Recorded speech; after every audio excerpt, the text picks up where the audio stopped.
Laker Nation, what's going on? Welcome into the Lakers Report brought to you by Chat Sports. I'm your host, Jimmy Crowther. I'm breaking down some Lakers news, a little bit of Lakers rumors as well. Let's start off today with the disabled player exception. Now, you all know as Laker fans, the Lakers did get granted this player exception due to the DeMarcus Cousins injury. Now, it's only for $1.75 million, and it will expire in March. So the team is going to have to use that. And basically what it means is, hey, the Lakers are obviously over the cap. They have all the players signed that they can to their roster, but because one of those players is likely to miss an entire season in DeMarcus Cousins, they get some money in a freed up roster space to use it on whoever they like. Now, of course, this all wouldn't be possible without the torn ACL of DeMarcus Cousins. Super unfortunate. I know as an NBA fan, I really wanted to see Boogie Cousins make a comeback this year with the Lakers, and it's just not going to happen. You know, that torn ACL, it's going to keep him out. Plus, he's just coming off a torn Achilles and a torn quad. I really think he would have been the starting center in Los Angeles if it weren't for that ACL tear. Super unfortunate, but they have an open roster spot now. So you got to start looking at some players, some guys the Lakers could potentially sign. So I've got 5 names available free agents right now the Lakers could look at to use that disabled player exception on. Now, of course, I'd be amiss if I didn't talk about Carmelo Anthony. He really is just kind of stuck around. He's always going to be rumored when a team has an available roster spot. That is definitely a name to keep an eye on. Jamal Crawford is potentially there. He's a good veteran guard. I don't see them going that direction. J.R. Smith could make some sense if they don't really want to stick with guys like Kentavious Caldwell-Pope. Maybe they don't really trust Troy Daniels. And hey, maybe they're like, we still need a big. Let's go ahead and shore up that front court depth because they have Dwight Howard. They have JaVale McGee. They've got Anthony Davis and Kyle Kuzma, but maybe they want another one. Joakim Noah was a guy that almost made the roster over Dwight Howard anyway. You got to think he's at least an option there. And then Kenneth Faried, high energy, a lot of rebounds. He can get a lob. He can score inside. I like Faried. I don't really know if he's the route to go here or Noah. Maybe they wait. Maybe the Lakers are like, hey, let's just wait till someone gets bought out. Let's wait till one of these guys becomes available closer to that March deadline. One of those players is Andre Iguodala. Of course, he is with the Memphis Grizzlies right now, which is kind of just really weird to say because I don't think he'll even play a minute for the Memphis Grizzlies. Maybe he shows up to training camp and helps out the younger guys. I don't think he'll ever play a minute in a Memphis Grizzly jersey. But should he become available via buyout, the Lakers will be first in line to sign him. I almost expect them to end up with Andre Iguodala by the end of the 2019-2020 season. Now, last year with the Golden State Warriors, of course, they made another title run with Iggy in that 6-man role. 5.7 points per game, 3.7 boards, 3.2 assists, only 33% from 3. Look, he's not really going to put up the numbers. That's not what Iggy does at this point in his career. Iggy is going to go on the floor. He's going to guard the best player on the other team, and he's going to do a darn good job of it while leading as a veteran. I like Iguodala. I think any team would die to have him on their roster. So they have the open spot. They've got the disabled player exception. It's going to be really, really helpful, I think, at some point, whether it's via buyout, you wait for that buyout market, maybe you go sign one of those 5 guys that I mentioned, whoever it may be. I want to know from the Laker fans, from Laker Nation, who should they use that disabled player exception on? Let me know in the comment section below. Maybe it is one of those guys. Maybe you've got another name that could float around out there. One of the centers that I thought they should take a closer look at was Salah Mejri, of the Dallas Mavericks. He is not going to re-sign with Dallas. I think he can make some sense in LA, but now they got Dwight Howard. Hey, Lance Stevenson just won a championship over in some Chinese basketball league. Maybe they want to bring him back. Whoever you think it should be, let me know in the comment section below. And now, I want to tell you guys something very special. This is just for our Chat Sports watchers, just for you Laker fans right now. My TV choice. I've been watching college football, NFL football, all without any kind of commercials. And I do it with the My TV Choice app, and you can too. All you got to go download is that My TV Choice app, and we're going to hook you up. So instead of commercials, you're watching football. Once the Laker games come back on, you're watching Laker games. You're watching it, commercial break comes on. Instead of commercials, instead of the same old Geico and State Farm ads that come on every single time, you get to watch great Chat Sports videos during those commercial breaks, and then we're going to get you right back to your live program, whatever game you're watching. So go download My TV Choice app today. Now let's get into Danny Green. Of course, Danny Green is arguably the biggest signing the Lakers had this offseason. $30 million for 2 years for this 32-year-old veteran. came in the wake of all that Kawhi Leonard drama. Of course, we thought Kawhi could go to the Lakers, ended up going to the Clippers. Because he went to the Clippers, that opened up a spot for Danny Green to go to the Lakers. Now, what are we talking about? Look, apparently he could be playing 30-plus minutes per night. This is coming of Mike Trudell. He is a Lakers.com beat writer, and he made this prediction, so you got to think that means something. He's around the Lakers a lot.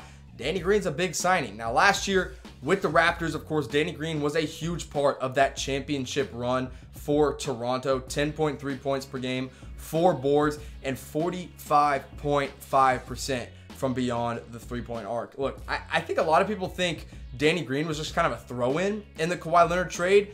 He ended up being a vital part of that team in Toronto, and I think he'll be a vital part of this Laker team this year. Now, last season, the top 3 three-point shooters, Danny Green was number 2. Joe Harris of the Brooklyn Nets was just lights out. Danny Green came in at number 2, and then Seth Curry at 3. Now, the biggest difference between Danny Green and Joe Harris and Seth Curry is that Danny Green gets it done on the defensive side of the ball as well. Joe Harris, great player, spot-up shooter. That's what he is. Seth Curry, kind of a playmaker, but more of just a knockdown three-point shooter. Danny Green can go hit a 3-ball and play defense on the other side. Now, the reason I kind of agree with Trudell here about this prediction of Danny Green playing 30-plus minutes per night is because there's not a lot of other good three-point shooters on this team. You got Danny Green at 45.5%. He is going to be the best three-point shooter next season for the Lakers. Quinn Cook at 40.5%. Now, look, I love Quinn Cook. I'm a firm believer that he will be a vital role player for the Lakers this next season, but he can't play defense, and he's kind of a tweener between a point guard and a shooting guard, so you don't always know what you're going to get out of him. Troy Daniels, another great three-point shooter at 38%. But again, outside of three-point shooting, Troy Daniels doesn't do a lot. I mean, there's going to be nights Daniels doesn't play a minute. There's probably going to be nights Troy Daniels plays 20 to 25 minutes in a night, but you just don't know what you're going to get out of him. Rajon Rondo is your 4th best three-point shooter on this team at 35.9%. He has never, ever been known as a three-point shooter. Now all of a sudden you're going to ask him to come in and be the 4th best? I don't think so. And then Jared Dudley. And I don't have to say a lot about Jared Dudley. He's not going to get consistent minutes on this team. 35% three-point shooting isn't even that good. Now, I know there's one guy missing. The only guy missing from this is Alex Caruso, and I didn't put him on here because, yes, he is a 48% three-point shooter, but Alex Caruso only attempted 53s last year, so I don't really count him as one of the top 5 three-point shooters for the Lakers next season. I really do think Danny Green will get 30-plus minutes per night. I think that is very reasonable. With this roster that they have, with this starting 5 of Rondo, Danny Green, LeBron, Anthony Davis, and JaVale McGee or Dwight Howard. We'll talk about that in a minute, so stay tuned. But Danny Green's really your only knockdown three-point shooter. Of course, I'm always going to trust LeBron James to shoot a 3. Anthony Davis is definitely working on that part of his game. Rondo apparently now can shoot the 3, but I still don't trust him to shoot it consistently. The only guy out there that's going to consistently make 3s is Danny Green. So you got to play him a lot. So I'm in the same boat as Mike here. I want to know from you guys, should Danny Green play 30-plus minutes per night? What do you guys think? Type Y for yes, type N for no. I'd be typing my Y for yes. I already kind of explained it to you guys. Pretty obvious. You got a good three-point shooter, you got to play him in this league. I mean, this league is all about the 3-ball. It's all about who can make the deepest 3s and who's going to make them consistently. Danny Green is going to do that for this Los Angeles Lakers team. So again, type Y if you think he should play 30-plus. Type N if you say, let's bring it back. Let's reel it back a little bit there. Danny Green, we don't need you playing 30-plus minutes per night. Now let's get into the classic JaVale McGee versus Dwight Howard argument right now. JaVale McGee said in an interview that he expects to start at center for the Los Angeles Lakers. Of course, not making it any easier on Frank Vogel and Jason Kidd to decide who's going to start. JaVale wants to, and I think last year he kind of proved himself as the main starter in that Lakers rotation. Now, last year, almost basically a career year, outside of maybe a couple years in Denver. McGee put up great numbers, 12 points per game, 7.5 boards, assists. That's not what he does. He's a center, but he's a rim protector, 2 blocks per game. This also doesn't even mention the fact that he's a constant lob threat. He's long, he's lanky, he's going to catch lobs over defenders. I really do think JaVale has a legitimate argument as a starting center on this Lakers team. but we can't really say that without comparing him to Dwight Howard. Now, this is really comparing Dwight Howard's like 9 games that he played with the Wizards. So take it for what it's worth. 12.8 points per game, 9.2 boards, but he doesn't block shots anymore. And he obviously doesn't assist the ball very well, and he's not very efficient. The thing with Dwight Howard, yeah, maybe 2 years ago when he was with Charlotte, he was putting up big numbers. But here's the deal, guys. When Dwight Howard was in Charlotte putting up big numbers, their win percentage, their win total did not increase a single game. They won, I think it was 34 games before Dwight Howard got there. Then Dwight Howard got there, put up 17 and 12, and they still won 34 games. Dwight Howard doesn't really make much of a difference anymore.